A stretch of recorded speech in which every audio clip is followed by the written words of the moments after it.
there's going to be a crazy thing happen in chapter 2. Are you ready to write? Let's brainstorm it first.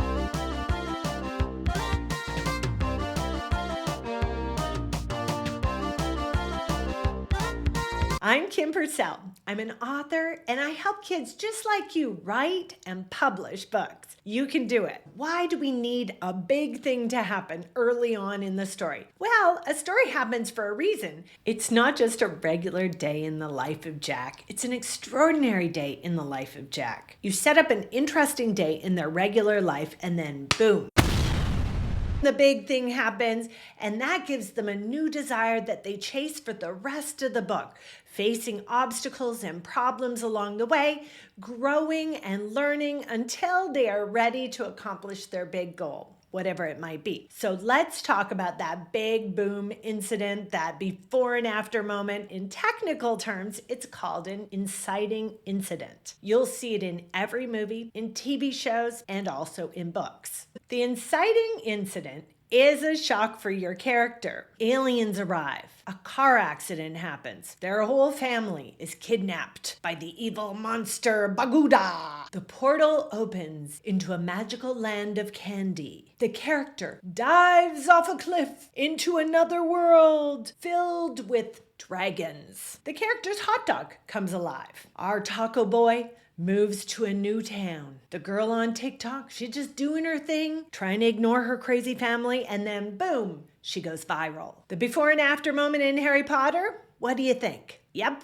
it's the moment he gets the letter from Hogwarts. That really changes his life. He learns he comes from a wizarding family and now he's got to go chase his wizarding dreams, learn how to do magic, and then his goal changes a little. He's got to overcome Voldemort. Percy Jackson's life is not great. There's no indication that he is the son of Poseidon, the sea god. But then he discovers at the museum when his teachers start battling that, oh my goodness, I'm a half-blood and I have to go to Camp Half-Blood. He has to learn more how to control these powers before he gets killed. In Hatchet, the plane goes down. He's stuck in the wilderness and he has to learn how to survive. Go ahead and brainstorm your chapter 2. What is that big incident that's going to happen? Where is it going to happen? Make it exciting. Who's it going to happen to? It's going to be your main character, but maybe some other characters. What will your character's goal be after it happens? And will they start pursuing that goal right away? Pause me now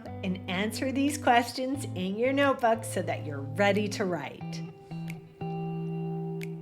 All right, you can do it. Go for it. If you're not really sure, like, how do I write a chapter though? Chapter seems very long. You can do it. Just remember, it's not all about the action. A lot of it is about the thoughts and the personality of the character and the description and their reactions to everything that goes on. Make sure characters are talking and physically acting, but you need all those thoughts and opinions and personality as well. You've got this. Good luck and happy writing.